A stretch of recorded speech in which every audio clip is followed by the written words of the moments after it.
Welcome to Survivors Talk with your host, April Jackson Hunter.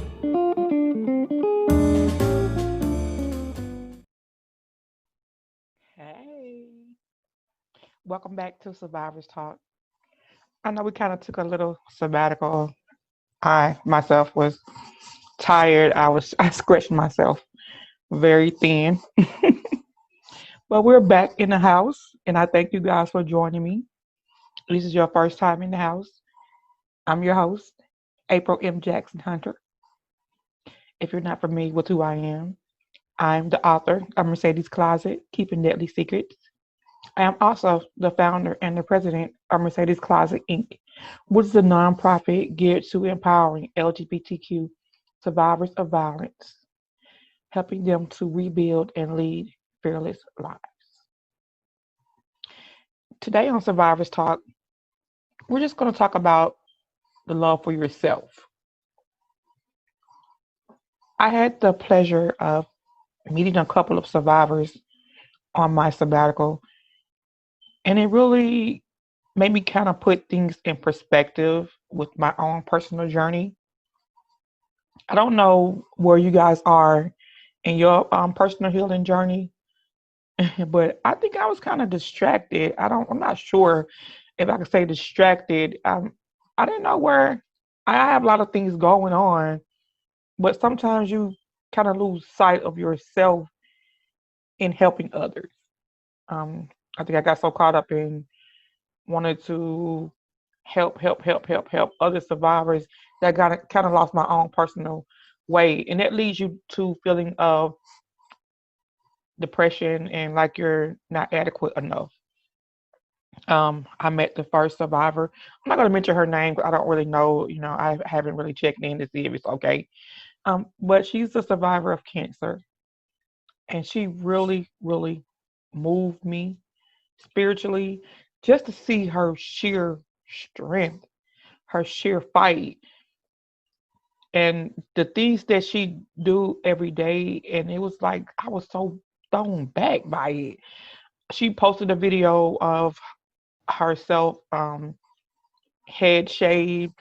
She's about to go into surgery, and you can see the raw emotion in her as she speak to the camera, and it was so moving for me. Like, the things that some people care about, are irrelevant.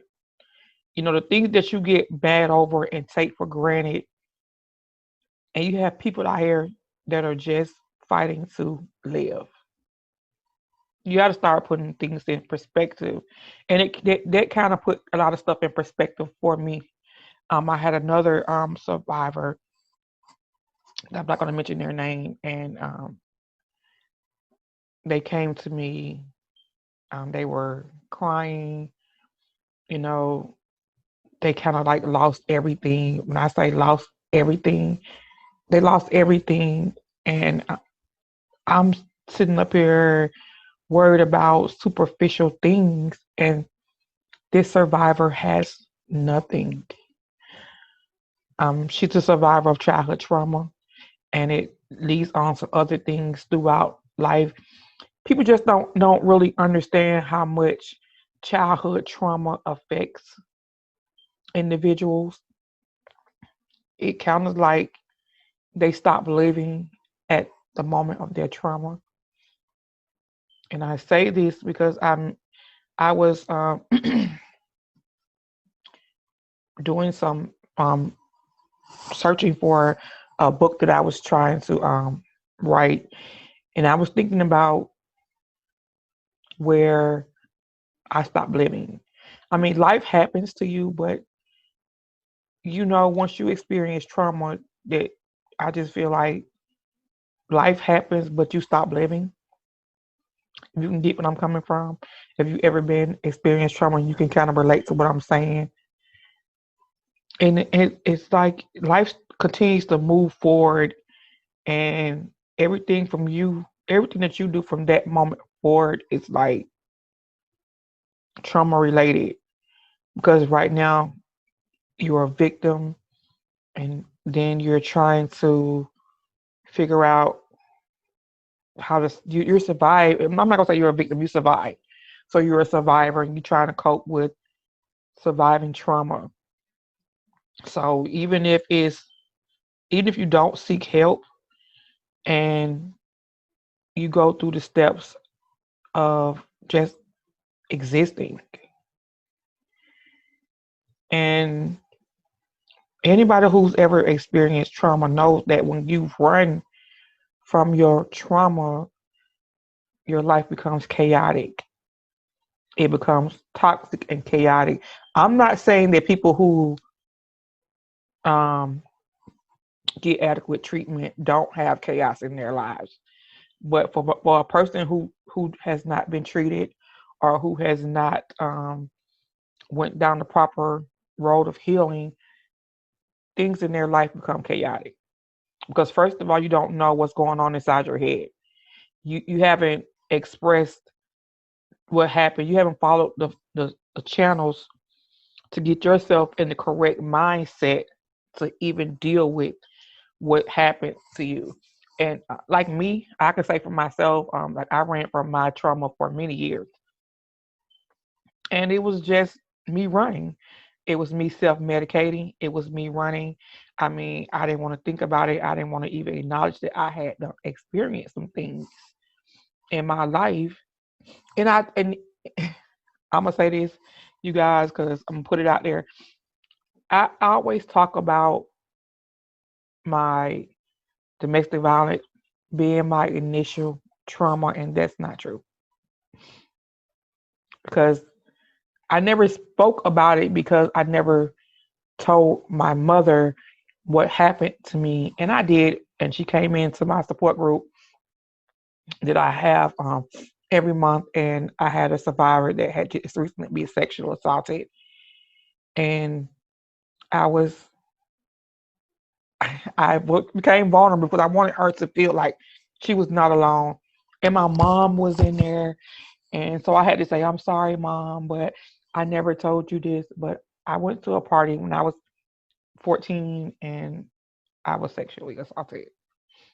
Um, and I think from that point forward, I started experiencing toxic relationships, even though, at 14, you don't know what toxic relationships are. I was just searching for a very long time, and I've gotten into one abusive relationship after another.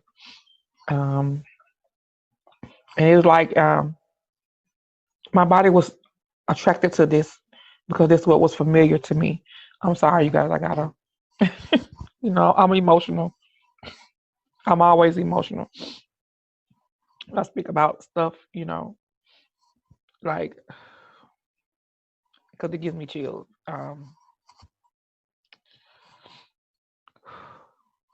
And you really just stop living.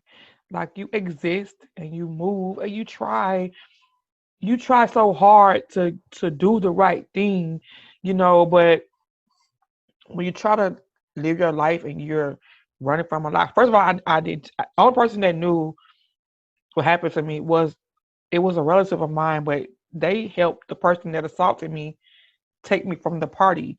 So I can't confide in them, and I didn't want to tell anybody else because first of all, I was underage. I had no business drinking. I had no business doing some of the things that I was already doing. So I didn't want to get in trouble for doing those things. So I did not say what happened to me. I never really said anything about it. After years later, I confided in one of my best friends, but that's about it. And you go from there. You exist, you live, and life happens, and you just stop living. And I'm back to the survivor. I'm sorry if I cut through and came back. Sometimes it happens like that, you guys. I am so human. Yeah, and This survivor that I was speaking with, this is how I see, you know, I see her running from trauma, and at this point where I'm meeting up with her, she has lost everything, and she's emotional, and she is crying, and she can't figure out why things are happening the way they are happening, and it's I just feel like this was the reason. I feel like you got to stop existing, and you have to start living, and that means facing your trauma. You have to go all the way back to the point where life stopped for you, and it's hard because I did it personally. I'm not gonna say it's easy because I did it. I did it, and it was very traumatic road, you know. Like I'm emotional now. I've never been such a wreck until I start my healing journey. Anybody who knows me, I have always been a bitch. Excuse me for my language, but that was me, and it wasn't the real me. It was just the me that I had. It was my wall. I had put up a wall. I was always a bitch. I always had an attitude. People say, "Are you stuck up?" Because I didn't want to seem approachable. That's my wall. I didn't want to be approachable. So I was a bitch. I was mean. You know what I'm saying? I would snap on you with no problem. Anybody, I didn't even care. Like you can catch these hands any day. You know what I'm saying? Because I didn't want to appear weak. So I was always this mouth right here would light a fire and set you ablaze with no problem. And that's the person who I had become after I had been through so much. That wall was so thick. Listen, I'm telling you, and that was it. That was me, And since I had to go all the way back, what I'm saying, and try to start over. Now I'm an emotional wreck. Like I cry at anything. I cry at commercials. Like my emotions are so raw. It's like they're trying to catch up for the lost time. I'm like, wait a minute. Why now? You know what I'm saying? But it has to be done. And I really wanted her to travel down this path to getting herself back on track. So but I can only express my feelings. I can't make nobody you have to want to do it. You have to want to heal. And it's not about just existing anymore because these are steps that you have to take to live. Like I'm gonna forever be a survivor of these things. It's not like you get to a point in your healing and you say, okay, I'm all healed. It's time to go move on. That does not happen. It every day is something different with me. I have to face every day like a new day because it every day is something different. Every day I don't feel happy every day.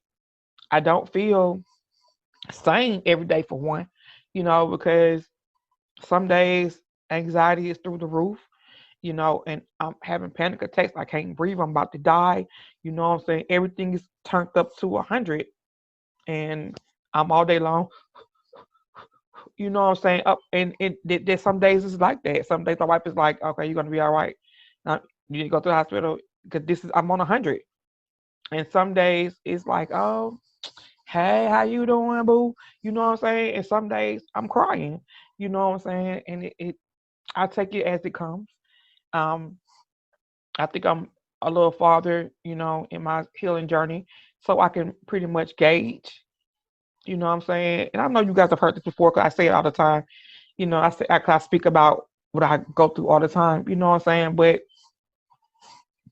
these two experiences with these two survivors have really channeled me in a different direction. It's like I felt like I was being ungrateful, and I felt like my creator wanted me to witness this because I felt like some things that and you know how we always get to the point where well, we want this and we want this and we want this. It's not a need, it's what we want. And when you feel like your creator is not giving you the wants that you think that you deserve, he has to show you, okay, listen, you're ungrateful. Look at this. These two people just want to exist. These two people just want basic things, life. And I'm sitting up here crying about unnecessary stuff. Lord, I am ungrateful. Thank you for being, thank you for putting things in perspective for me. And I'm sorry, I'm crying again. It's just a simple thing as putting certain things in your life in perspective is monumental. Um,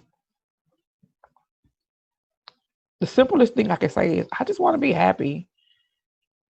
I just want to be happy, and it's for the most part at peace. And I have that. That's the only thing that I prayed for in my life after going through so much chaos and toxicity. I just asked for my creator to just bless me with happiness and be at peace. And I have that. So what more do you need? Nothing. Nothing. The health of my family through this pandemic, and we are in a pandemic, you guys. This wearing this mask and this washing your hands is not a joke. Um, my family has been touched by COVID. My wife was tested positive for COVID, and me and my daughter had to quarantine with her, and it was not pretty. I thought I was going to lose her.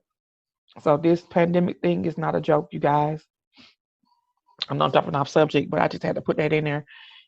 Please wear your mask and clean your hands properly and take care of yourself. That's not a joke out here. But yeah, it was just perspective for me.